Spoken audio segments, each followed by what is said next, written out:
Hi, my name's Ben Pike. I'm from Business New South Wales and I'm here with BNSW Chief Economist Sherman Chan. Sherman, welcome. Thanks, Ben. Sherman, can you tell us about the post-Christmas hangover and what exactly that is? Yep, so in short, we are expecting a noticeable slowdown in consumer spending after Christmas. The strong retail and hospitality activity that we're currently seeing comes after 2 years of quiet Christmas for many families. But once the festive season is over, we don't expect the same momentum to continue into the new year, especially on the back of rising interest rates. I understand that there is a looming cliff when it comes to interest rates. Can you tell us a bit more about that? Yeah, so in 2022, we've had 8 interest rate hikes by the RBA. Its cash rate target is now 3 percentage points higher than the start of the year. And we also know that banks have been very quick in passing on the interest rate hikes to their customers. So those on variable rates have already experienced the impact, but not those who are on fixed rates. Therefore, heading into 2023, those people will start seeing their borrowing costs doubled or more than doubled sometime overnight once their contract expires.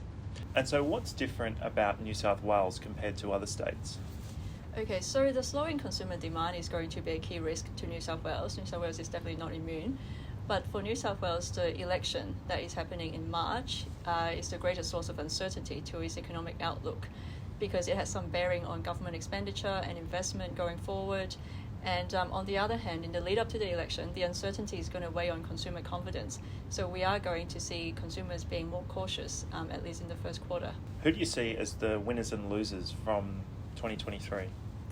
Okay, so I see two winners. Well, one, I would say the tourism sector. That is because they have been a bit behind the curve when it comes to post-COVID recovery. But we expect people to continue with their celebrations, holidays, and also family reunions in 2023. So therefore, despite budget tightening, we expect tourism to actually stay pretty solid in 2023. The other winner I would like to point out is the manufacturing sector. So one thing we've learned from the pandemic is the need of having domestic supply. So this is why we're seeing increased attention put on the manufacturing sector by policymakers. And I think they will be a winner in 2023. And what about the sectors that could be struggling? Yeah, so the sectors that actually rely on the housing market, I think will have a challenging year ahead. So that includes real estate, banking, and also some professional services, for example, legal services. And what advice would you offer to businesses going into 2023?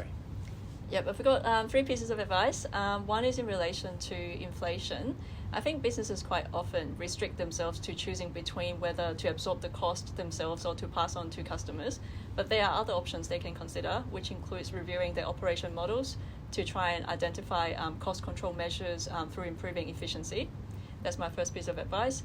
And second piece of advice is in relation to interest rates. So yes, interest rates have gone up a lot. And one thing to bear in mind is that interest rates are still pretty low by historical standards. So for businesses who have great ideas, they should not refrain from borrowing. The key is to really assess the expected returns relative to borrowing cost.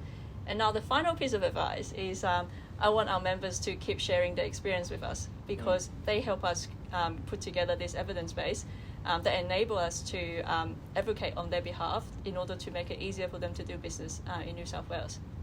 Sherman, thank you so much for your time. Thanks, Ben.